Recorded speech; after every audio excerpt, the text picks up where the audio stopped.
ፕሮቴስታንት እህት ወንድሞቻችን ኦፍ ኮርስ በእምነት እንለያያለን፣ በሐሳብ እንለያያለን፣ በተለያዩ ነገሮች እንለያያለን። ነገር ግን ሰብአዊነትን በሚሹ ጉዳዮች ግን ከኛ ከክርስቲያን እህት ወንድሞቻችሁ ጎን እንድትቆሙ በሉል እግዚአብሔር ስም እንጠይቃለን። በግፍ እየተገደሉ ያሉ ክርስቲያን እህት ወንድሞቻችን እየተሰራባቸው ያለው ጉዳይ ወንጀል ነው። ስለዚህ ፍትህ ያገኙ ዘንድ በከንቱ የፈሰሰው ደማቸውም ፍትህ ያገኝ ዘንድ ሁላችሁም እኩል ከክርስቲያን እህት ወንድሞቻችሁ ጎን በመቆም ልትጮህ ይገባል። ክርስቲያኖቶች ወንድሞች፣ በዚህ አጋጣሚ በሌላም አጋጣሚ የሌላ ቤተ እምነት አማኝ የሆኑ ሰዎች በግፍ እንዲመከራ ሲደርስባቸው በግፍ ሲንገላቱና ሲሰቃዩ እኛ የዛ ቤተ እምነት አማኝ መሆን አይጠበቅብንም። ከነዛ እህት ወንድሞቻችን ጎን ቆመን በግፍ እየተገደሉ ላሉ ነፍሳት ድምፅ ልንሆን ይገባል፣ እኩል ልንጮህ ይገባል። ስለዚህ በሁሉም ዓለም ያላችሁ ክርስቲያኖቶች ወንድሞች ይሄ ክርስቲያናዊ ግዴታችሁ ነው። ይሄ ክርስቲያናዊ ግዴታችሁ ነው። በግፍ እየተገደሉ ላሉ ነፍሳት የማይራራ ትውልድ፣ የማይራራ ፍጥረት እጅግ በጣም በጣም ከባድ ነው። ልናያ ይገባል። ይሄ ሰብአዊ የሆነ ጉዳይ ነው። ሰው መሆን በቂ ነው። ይሄንን ጉዳይ ለመቃወም በነገራችን ላይ ሰው መሆኑ ብቻ በቂ ነው።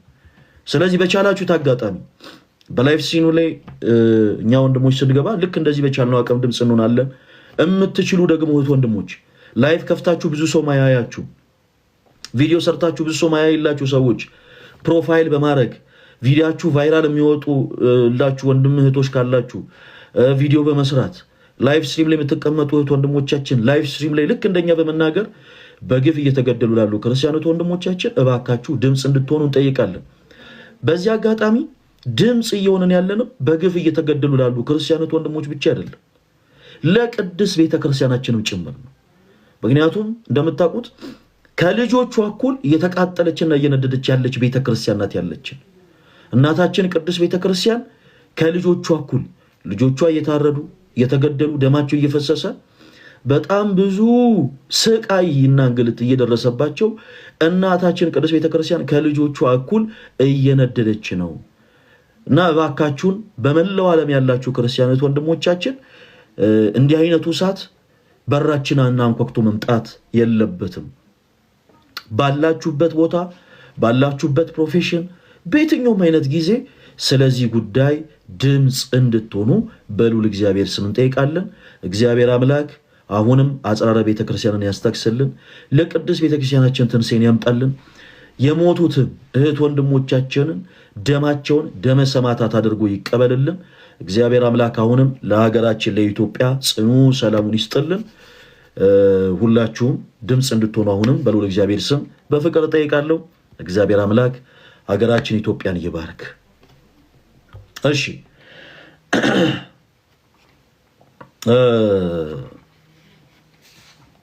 እሺ ፕሮቴስታንት የሆናችሁት ወንድሞቻችን አይ ቲንክ ያነሳሁትን ርዕስ የሰማችሁ ይመስለኛል። በሳልቬሽን ትምህርት ዙሪያ ዛሬ የተወሰኑ ውይይቶችን እንወያያለን። ኦኬ ማንን በልሰናል? ያ ይሰማል። ዘሩባቤል ይባላል። ዘሩባቤል ቤተ እምነት ነው የመጣው። ከወንጌል አማኝ የወንጌል አማኝ የሚባል እኮ ቤተ እምነት የለም። አይኔ ወንጌል አማኝ ነኝ። በቃ በካውንስሉ ስር ያለን አብያተ ክርስቲያናት ውስጥ ዘሩባቤል እኔ አንተ ምን አማኝ ነህ አላልኩም። ወንጌል አማኝ ነኝ ማለት መፍት ነው። ባይዘው አንተ ወንጌል በቃ ክርስቲያን ነኝ ክርስቲያን በሚል ያዘኝ።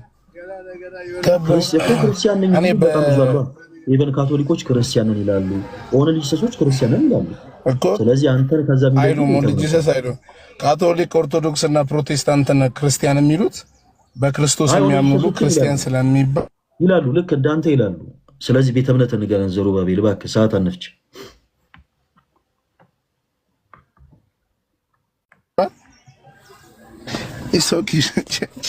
ካታጎራይዝ ማድረግ ከፈለግ ተልኮ ለትውልድ ቤተክርስቲያን በካውንስሉ ስር ያለ ቤተክርስቲያን ነው። እዛ ነው ማመልከው፣ ወይንም ደግሞ ሐዋርያው ዘላለም ጋር ማለት ነው። ተልኮ ለትውልድ ኦኬ። ሐዋርያው ዘላለም ይሰማል? አዎ ይሰማል። ኢየሱስ ክርስቶስ ሰይጣናል ብለህ ታምናለህ? ምን አልከኝ? ኢየሱስ ክርስቶስ ሰይጣናል ብለህ ታምናለህ? ሐዋርያው ዘላለም ክርስቶስ ሰይጣናል ብሎ አሰብሮ ነበር እና የኢትዮጵያ ወንጌላውያን ቤተክርስቲያን ህብረትን በመግለጫቸው 2017 ዓመተ ምህረት ላይ እንዲህ አይነቱ ትምህርት ፍጹም እኛ ማናምንበት ትምህርት ነው ብለው አውግዘው ነበረ። ኢየሱስ ክርስቶስ ሰይጣን ብለህ ታምናለህ አንተስ? ዘሩባቤል እንኳን እኔ አለ የተባለውም ሰውዬ አያምንም። እኔም ሞንኩኝ የትኛው የተልኮ ለትውልድ እሱ ሲመጣ በፍጹም ነው ማለት እሱ ሲመጣ እሱን እንጠይቀዋለን። አንተ ለጊዜው ታምናለህ? እሱንም አጥርቼ ይቅርታ፣ እሱንም አጥርቼ ነው የማልፈልግ። እሱም አያምንም፣ እኔም በፍጹም አላምንም። አንተ ከሱ ጋር እየይዘህ ነው ሐሳቡን የጠየቅከኝ። ገባኝ። ከሱ ጋር እየይዘህ የጠየቅከኝ ዘሩባቤል የምትፈልገውን ብቻ አታውራ አንተ። እሺ ዘሩባቤል፣ እኔ የምፈልገውን ጥያቄ ነው የጠየቅኩት። ስለዚህ የጠየቁን ጥያቄ ደግሞ አንተ ቀጥታ ወደ መልስ ነው መግባት ያለብን። ይኸው የአፍንጫ ሲመታ እኛ ለክሳለ አይነቱን ነገር እኔ አልፈልገውም። ለምሳሌ ፈለገ አትናቴዎስ እንደዚህ ብሎ ነበረ። አዳምጠኝ ፕሊስ። ለምሳሌ ፈለገ አትናቴዎስ በቅዱሳን ምልጃ አላምንም ብሎ ተናገረ። ከዛ ክርስቲያን የሆኑ ሰዎች ሰብስበው ፈለገ አትናቴዎስ እንዲህ ብሎ አላምንም ብሎ ነበረ፣ እናንተስ ታምናላችሁ ሲባሉ ፈለገ ሲጀመር በዚህ ወጥቶ በዚህ ማለት የለባቸው። በቃ ባጭሩ አያምኑ። ይሄ ፈለገ አትናቴዎስ ድክመት ነው። ቤተክርስቲያኒቷ ከምታሰረው ውጭ የሆነ ትምህርት ነው የተናገረው እሱ ነው። ለምን ተናገረ? ድህጸ ልሳን ነው ወይ በቃል አጠቃቀም ተሳስቶ ነው ወይ ምናምን እሱ ራሱን ችሎ ነው ማብራራት ያለበት። ስለዚህ አንተም አሁን የጠየቁ ስለአንተ ነው። ዘላለም የሚባለው ግለሰብ እኛ ልክ ስናገኘው ነው ልክ ሌሎች ሰዎች እንደምንጠይቀው ጠይቀን እዚህ ፓርት ላይ እንደዚህ ብለሃል፣ የሆነ ቲቪ ላይ ደግሞ ይቅርታ ጠይቃል፣ ከዚያ የሆነ ሰዓት ላይ ደግሞ እኔ ደረስኩበትን መረዳት ሰው ስላልደረሰበት እንጂ ምናምን ብለሃል ብለን ያላቸውን ቃሎች በአጠቃላይ ተጠቅመን የምንጠይቀው እሱን እንጂ አንተን አይደለም። ስለዚህ ወንድማችን ዘሩባቤል አንተ ታምናለህ ወይስ አታምንም? ያልኩህ አላምንም ብለህ ወደ ትምህርታችን መቀጠል እንችላለን። ሰዎች በማመናቸው ብቻ የዘላለም ሕይወት ያገኛሉ ብለህ ታምናለህ? ዘሩባቤል ከጫጫታ ራቅ ብትል አሪፍ ነው። እኔ በሁለት ነገር ነው የማምነው። አይ መኪና ውስጥ ስለሆንኩ ነው ከይቅርታ ጋር ጫጫታ ውስጥ ሆኜ ሲሆን የሚያልፍ ምናምን ሰው ስላለ ነው። እሺ እንግዲህ ድምጽ እያረፈሽ ነው። ወደ ሐሳቤ ስገባ በጣም ይቅርታ። እኔ ወደ ሐሳቤ ስገባ መጽሐፍ ቅዱስ የሚያምን ይጸድቃል ስለሚል ከምንም በፊት እምነት ይቀድማል ብዬ አምናለሁ። ከእምነት ቀጥሎ ግን እምነት ብቻ ብዬ ደግሞ በአራት ነጥብ ሰው የገዛ የስጋውን ፈቃድና ምኞት እያደረገ ነገ እግዚአብሔርን መንግስት ይወርሳል የሚል አስተሳሰብ የለኝም። ምክንያቱም የእምነት አንድ አማኝ ካመነ በኋላ ሊሰራቸው የሚገባ ስራዎች አሉ ብዬ ስለማምንና ስለማስብ ማለት። አንዳንድ ሰዎች እምነት ብቻ ይሉና ስራቸው ደግሞ ወይ ምግባራቸው ደግሞ ሴጣናዊ የሆነ ነገር ሊሆን ይችላል። ከክርስቶስ መስቀል ስራ፣ ከክርስቶስ ቤዛነት፣ ክርስቶስ ኢየሱስ ካደረገውና ከከፈለው ዋጋ የተቃረነ መንገድ የሚሄዱ ሰዎች እነዛ ሰዎች ስላመኑ ይድናሉ የሚል አስተሳሰብ የለኝም። ነገር ግን ሰው ያመነ ሰው ሊሰራቸው የሚገባ ደግሞ የእምነት የሚባሉ ስራዎች ወይንም የእምነት የሚባሉ ፍሬዎች ሊኖሩ ይችላሉ። በተቃራኒ ደግሞ ሰው ስለሰራ ይድናል የሚል እምነትም የለኝም። መጽሐፍ ቅዱሳዊም ይሄ ሀሳብ ግራውንድ የለው። ስለዚህ አንድ ሰው ይቅርታ ዘሩባቤል ስለጠየቁ የመጀመሪያው ነገር ጠይቀኸኛል አላልኩኝ እያያዝኩኝ። እሺ አመሰግናለሁ። አያይዤ ማውራት ስላለብኝ አመሰግናለሁ። እሺ ቴንክ ዩ። ሰው ሰርቶ ይድናል የሚል ትምህርት እኛ እንቀበላለን አላልንም። በኢሹ ደረጃ ያለም አልጠየቅንም። ስለዚህ በጣም ግልጽ አለ ዘሩባቤል። በእንዲህ አይነት መልኩ መቀጠል ትንሽ ይከብዳል። እሺ ዘሩባቤል ከጫጫታ ቦታ ላይ ራቅ ብለህ ከጫጫታ ቦታ ላይ ራቅ ስትል ንገረኝና የዛን ታይም ላይ እንቀጥላለን። አሁን ላይ ምንም አመች አይደለም። በጣም ብዙ አመሰግናለሁ። እግዚአብሔር ይባርክ። ስለ ጨዋነት በቃ ሚዩት አድርጌዋለሁ፣ እሰማለሁ። እሺ አመሰግናለሁ። እሺ እዚሁ ላይ ሆነና ከዛ በኋላ ልክ ሲመች ወይ አንድ ቁጥር ጻፍልኝ ወይ ደግሞ ሜከን ከፍተህ አሁን ጥሩ ቦታ ነው ያለሁት በለኝ፣ እንቀጥላለን። እሺ ማስረሻ ወንድማችን አቤት። እሺ ሰዎች በማመናቸው ብቻ የዘላለም ሕይወት ያገኛሉ ብለህን ነበረ። የመጽሐፍ ቅዱስ ማስረጃ ስንጠይቅ ትንሽ ታይም ስጡኝ፣ ፈለግ አድርጌ ልምጣልከን እና መታህ። እሺ ምን ላይ እናውጣ? ሰዎች በማመናቸው ብቻ አዶናይ ካለው ልጀምርና አዶናይ ካለው አትጀምር። የእሱን ሀሳብ እያወራው እያብራራው ማስረጃ አዶናይ ካለው አትጀምር። ምን ያደርግልኛል? አሁን አዶናይ ራሱን ችሎ አውርቶ ራሱን ችሎ ነው። እሺ ዮሐንስ ቅድም ራሱ ያወጣበት አውጣልኝ ድጋሚ። አዎ ስለዚህ አሁን አዶናይን ትረሳና አንተ አሁን ያው ይሄ መጽሐፍ ቅዱስ ጥቅስ የራሴ ወኪል ይገኛል እያልክ እንቀጥላለን። እሺ ዮሐንስ ወንጌል ምዕራፍ ስንት አልከኝ? ምዕራፍ 3 ቁጥር 16 ምዕራፍ 3 ቁጥር 16 በእርሱ የሚያምን ሁሉ የዘላለም ሕይወት እንዲኖረው እንጂ እንዳይጠፋ እግዚአብሔር አንድያ ልጁን እስኪሰጥ ድረስ ዓለምን እንዲሁ ወዷልና ይላል ይህ ክፍል። እሺ ስለዚህ ጥያቄያችን ምን ነበር? ሰው በማመናቸው ብቻ ይድናሉ ወይ ማለት ነው ያልኩት። እንደዛ ብዬ አልጠየኩም። እንደዛ ብዬ አልጠየኩም። ሰዎች በማመናቸው ብቻ ይድናሉ ወይ ነው ያልኩት። አልጠየኩም። እንደዛ ብዬ አልጠየኩም። ማስረሻ እሺ ጥያቄውን መድገም ትችላለህ እኮ እኔ ስለጻፍኩ ነው። አዎ እኮ የጻፍከውም ስህተት ነው ማለት ነው። እኔ የጠየኩ ጥያቄ ሰዎች በክርስቶስ ኢየሱስ በማመን ብቻ በማመናቸው ብቻ የዘላለም ሕይወት ያገኛሉ ብለህ ታምናለህ ያልኩ። ኦፍኮርስ አምናለሁ አልከኝ። ሰዎች በክርስቶስ ኢየሱስ በማመን ይድናሉ ወይ? አዎ ይድናሉ። ለምሳሌ ይሄ ክፍል በእርሱ የሚያምን ሁሉ የዘላለም ሕይወት እንዲኖረው እንጂ እንዳይጠፋ እግዚአብሔር አንድያ ልጁን እንዲሆን የሰጠን። ኦፍኮርስ በእርሱ የሚያምን ሁሉ እንዳይጠፋ ነው ልጁን የሰጠን የክርስቶስ ኢየሱስ አባት እግዚአብሔር። አሁን ጥያቄው በክርስቶስ ያመነ ሰው ይድናል ወይስ አይድንም? አይደለም። ማስረሻ ሰዎች ሲጀመር ቅድም እንዳልኩት የክርስትናው የሚጀመረው በመዳን ነው። የክርስትናው የሚጀመረው በመዳን ነው። ምን በማድረግ? በክርስቶስ በማመን። ከዛ ውጭ ሌላ ምንም ሰዎች የሚያደርጉት ነገር የለም። በክርስቶስ በማመን ሰዎች በክርስቶስ በማመን የመዳንን ሕይወት ይጀምራሉ፣ የክርስትናን ሕይወት ይጀምራሉ። አሁን እኔ ስላመኑ ሰዎች ነው ማውራሽ። በክርስቶስ ሰዎች ያመኑ ሰዎች ማስረሻ እስከ ጨርስ አዳምጠኝ። ያልጨረስኩልህን ጥያቄ ለመመለስ አትሞክር ወዳጄ። ሰዎች በክርስቶስ አምነው ካመኑ በኋላ በማመናቸው ብቻ ነው የዘላለም ሕይወት የሚያገኙት የሚል ትምህርት ከመጽሐፍ ቅዱስ ላይ ማስረጃ ሰጠኝ።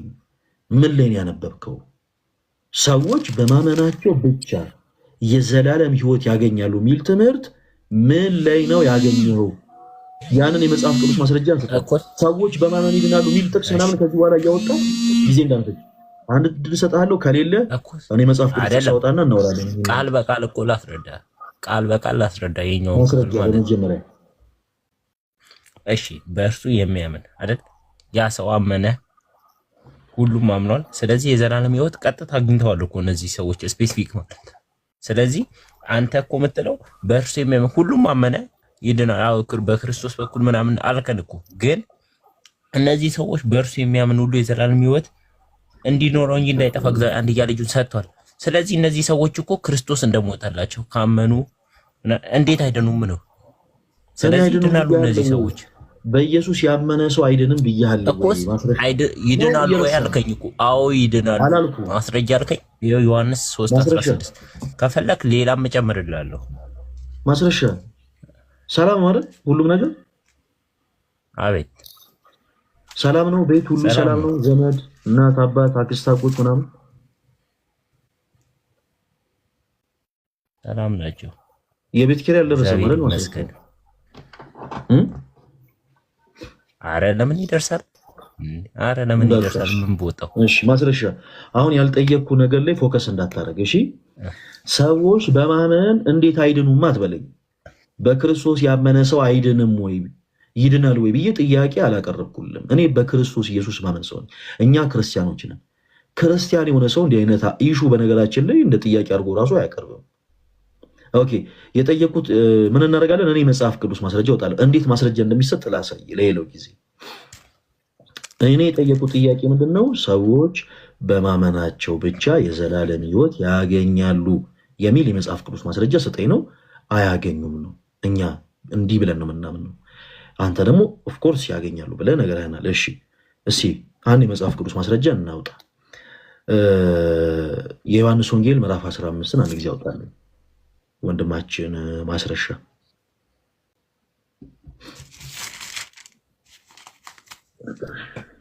ምዕራፍ 15 ቁጥር ስንት?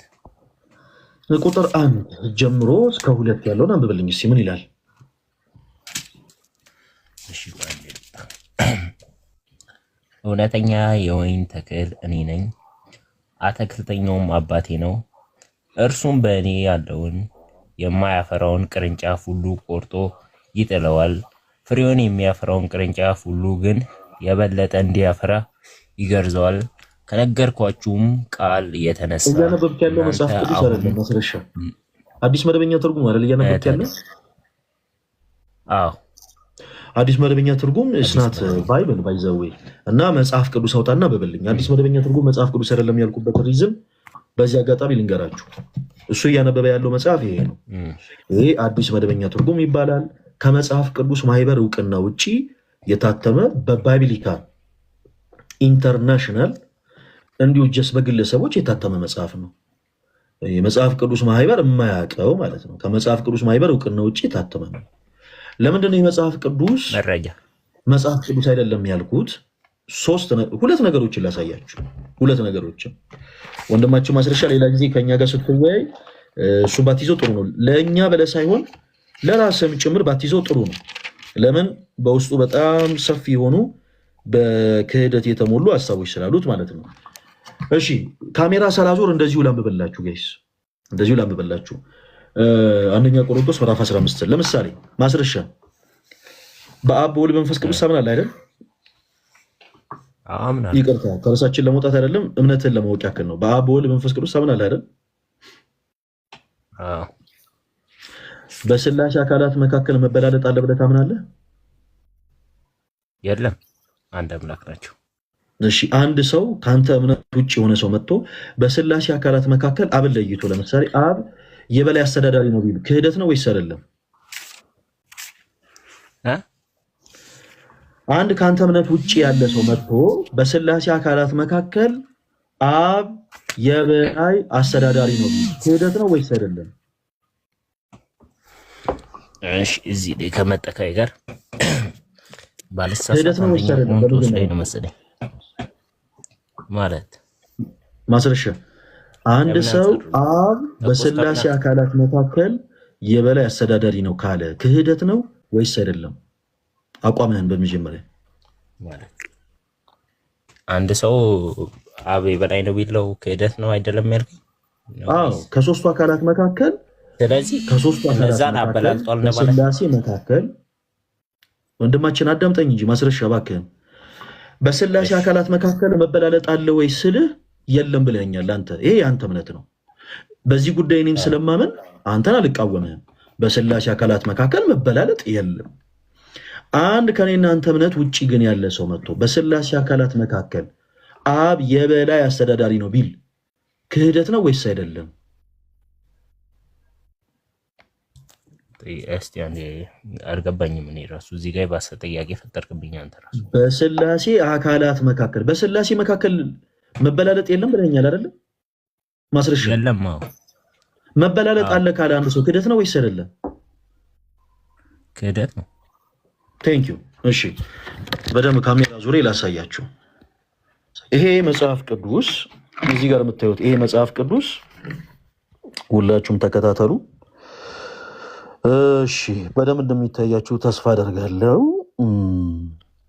ይሄ እዚህ ጋር የምትመለከቱት የመጽሐፍ ቅዱሱ ዋና ክፍል ነው። ከዚህ ከመስመሩ በታች ደግሞ የፕሮቴስታንት ስኮላሮች የህዳግ ማብራሪያ ብለው ያስቀምጡት ሀሳብ ነው። ወልድ ራሱ ሁሉን ላስገለጸለት ለእርሱ ይገዛል የሚለውን ሀሳብ ሲያብራራ ምን ይላል መሰላችሁ? 15:28 ላይ የሁላችሁም ይሁን በስላሴ አካላት መካከል አብ የበላይ አስተዳዳሪ ነው። ይታያል አይደል? በስላሴ አካላት መካከል አብ የበላይ አስተዳዳሪ ነው ይላል። ኦኬ ይሄ ለአሁኑ መጽሐፍ ላይ ነው። በአብ በወልድ በመንፈስ ቅዱስ ለምናምን ለኛ ትልቅ ክህደት የሆነ ትምህርት ነው። እንዲህ አይነት ከመጽሐፍ ቅዱስ ያፈነገጠ ሀሳብ የያዘ መጽሐፍ መጽሐፍ ቅዱስ ልንለው አንችልም። ኦኬ በስላሴ አካላት መካከል መበላለጥ አለ ወይንስ የለም ስለለው ወንድማችን እንደሰማችሁት የሱ እምነት የለም ነው። እርሱ ይዞ እያነበበለን ያለው መጽሐፍ ላይ ግን በስላሴ አካላት መካከል መበላለጥ አለ ብሎ በ4 ነጥብ የሚያስቀምጥ። ስለዚህ እንዲህ አይነት ትምህርት ምን አልከኝ? በረገ ቁጥሩን ንገረኝ። አሁን ያነበብኩበትን ክፍል 15:28 የህዳግ ማብራሪያውን አንብበው። እዛ ላይ በስላሴ አካላት መካከል አብ የበላይ አስተዳዳሪ ነው። ዮሐንስ ነው ወይስ ቆሮንቶስ? እንዴ የምን ዮሐንስ? አንደኛ ቆሮንቶስን ያነበብኩት ምዕራፍ 15። እንደገና ካሜራው ዙሪያ ላሳይ፣ ምዕራፍ 15 አረ ላሳይ ከእንደገና ራስ ያወጣል። አረ 15:28 15:28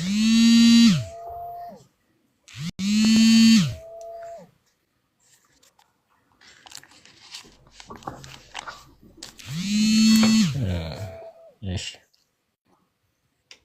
15:28 ቁጥር 28 ማለት ነው። አንደኛ ቆሮንቶስ የህዳግ ማብራሪያው ላይ ከፈለክ ምን ይላል? እሺ እኔ ጋር የለውም ላሳየህ፣ ካሜራ ብቻ ያሳያለሁ መጽሐፉን። ኖ ትክክል ነው። የሌለው አለ። ይኸው የህዳግ ማብራሪያ የሌለውም አዲስ መደበኛ ትርጉም አለ። የህዳግ ማብራሪያ የሌለው ሙሉ ለሙሉ ገጸ ንባብ ያለው። እሺ ቆይ አረ የኔ ላሳየህ። እሺ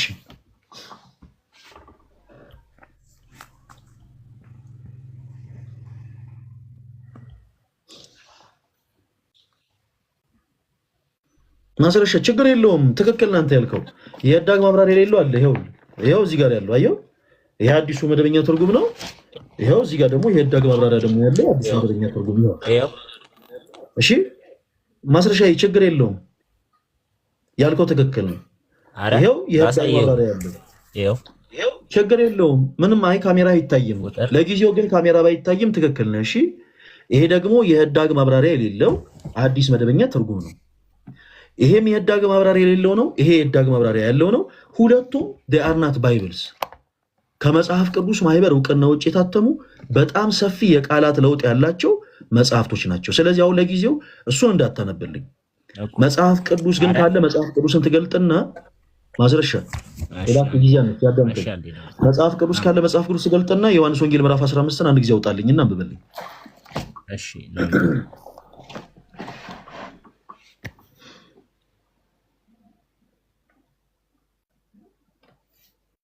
እስከዛ ድረስ ላይቭ ስትሪማችን ላይ ያላችሁ ክርስቲያኖች ወንድሞች በኮሜንት ሴክሽን ፍትህ በግፍ ለተገደሉ ክርስቲያኖች ወንድሞቻችን እያላችሁ ኮሜንት ላይ ጻፉ። እንዲህ ባለችን አጋጣሚ ለክርስቲያኖች ወንድሞቻችን ድምጽ እንሁን። እሺ ሁላችንም ባለችን አጋጣሚ ላይቭ ስትሪማችን የሚከታተሉ ሰዎች ይሄን እንዲያዩ ሁላችሁም በደንብ ኮፒ ሊንክ በደንብ ሼር እያደረጋችሁ መልእክቱ እንዲደርስ አድርጉ። ኮሜንት ላይ የሆነ ሰው ጌታን ተቀበለ ምናምን ስትሉ አየሁኝ እና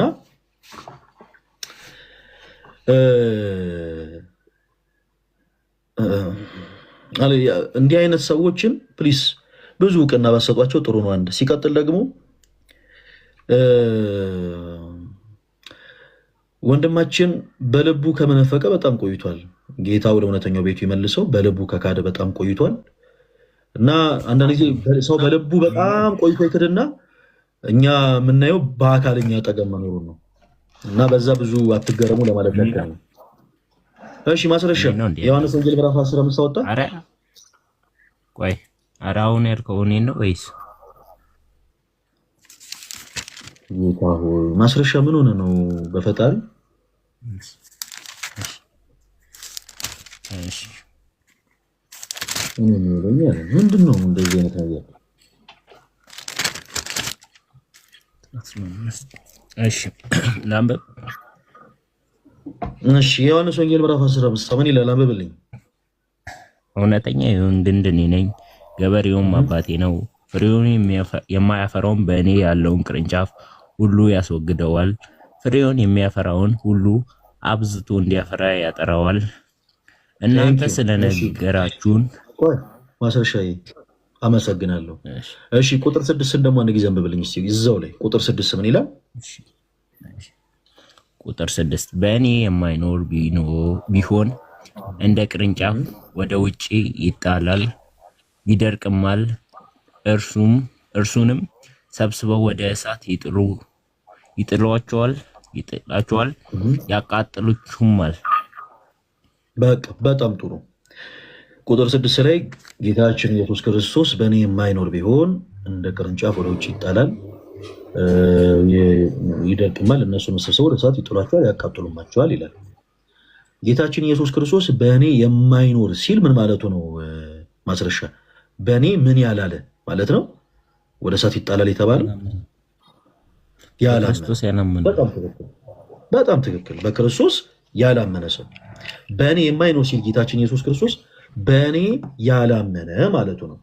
እሺ ቁጥር 2 ላይ ደግሞ በእኔ ያለውን ይላል። በእኔ ያለውን ሲል ደግሞ በእርሱ ምን ያለ ማለት ነው? ማስረሻ በእኔ የማይኖር ያላመነ ከሆነ በእርሱ ያመነ። እሺ በቃ ሁለቱን ይዘናል። ቁጥር 6 ላይ በእርሱ የማያመን ሰው ወደ እሳት ይጣላል ይላል። በቃ አጭርና ግልጽ። በክርስቶስ ያላመነ ሰው ድል ፈንታ የለውም። ምንም አይነት መልካም ነገርን ቢሰራ ራሱ በክርስቶስ ካላመነ ከክርስቶስ ጋር እድል ፈንታ የለውም። ቁጥር 2 ላይ ደግሞ በእኔ ያለውን ይላል። እዚህ ጋር አሁን በደንብ አድርገህ ተከታተል። በእርሱ ያመነ ማለት ነው ተባብለናል፣ ጨርሰናል።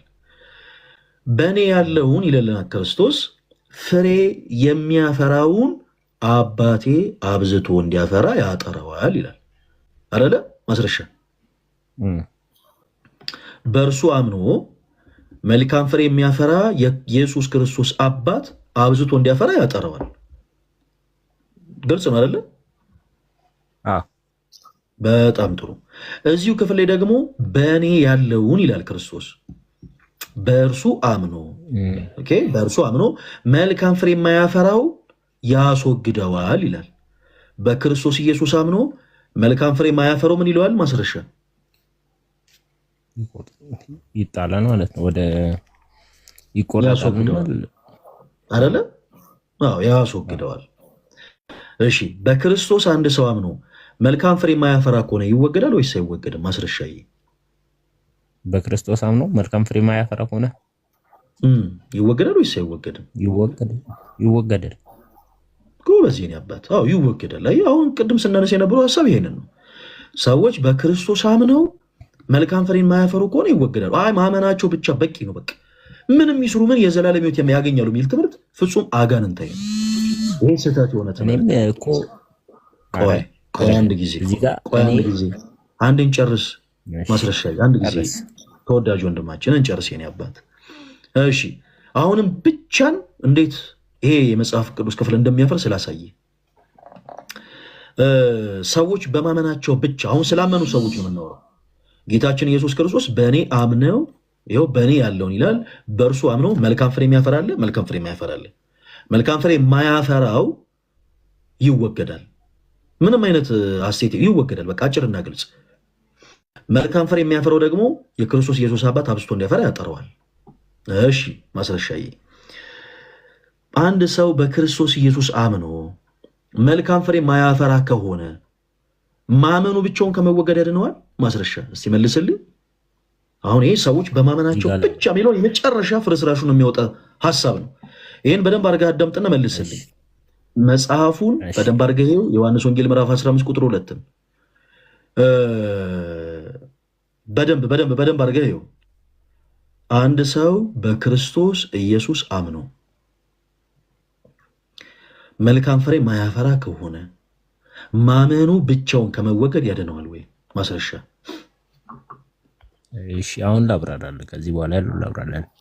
አንድ ሰው በክርስቶስ አመነ፣ ከዛ በኋላ ያ ሰው አለ አይደል በክርስቶስ አምኛለሁ ብሎ እንደፈለገ አጭር ነው። ስለመጀመሪያ ለመለስ እየመጣው ኮን ፈለግ ማስረሻ እንደሱ አይነት አይደለም፣ እንደሱ አይነት ነገር አይደለም የፈለኩት። ቆይ ያልከው እኮ እንደዛው ነው። ቆይ መልካም ፍሬ ያፈራል አያፈራም አይደል? ማስረሻ እኔ እንደዛም አላልኩም። ጥያቄን በደንብ ደግመህ አረ ፈለገ አሁን ማስረሻ ለመለስ ቆይ እኮስ የኔን ሐሳብ አስጨረሰኝና ያንተን እኮ ቁጭ ብያለሁ። እንደሱ ስላልክ እኮ አይደለም እናዳምጥ። ምን ሆነ ነው ተወዳጅ ወንድማችን?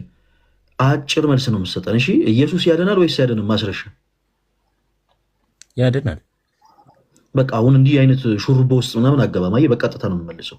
ኢየሱስ ያድናል ወይስ አያድንም ስል በቃ ያድናል ብለን የመለስከው በጣም ጥሩ። አንድ ሰው በክርስቶስ አምኖ መልካም ፍሬ ማያፈራ ከሆነ ማመኑ ብቻውን ከመወገድ ያድነዋል ወይስ አያድነውም? አጭር መልስ። እኮስ መልካም ስራ ያልካቸው ነገሮች ምን አይነት ስራዎች ናቸው? ለምሳሌ መልካም ስራ ያልኳቸው ነገሮች ምንድናቸው ብዬ አይደለም የጠየቅኩ ማስረሻ አይደለም። የዮሐንስ ወንጌል ምዕራፍ 15ን መሰረት አድርግና ጌታችን ኢየሱስ ክርስቶስ የተናገረውን መሰረት አድርገ አንድ ሰው በክርስቶስ አምኖ መልካም ፍሬ ማያፈራ ከሆነ ማመኑ ብቻውን ከመወገድ ያድነዋል ወይስ አያድነውም? ቶሎ በል።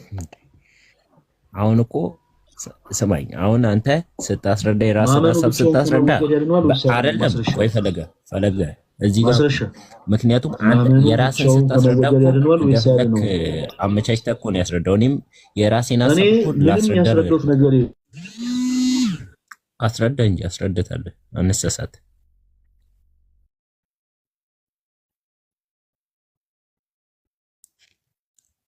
ይሰማል።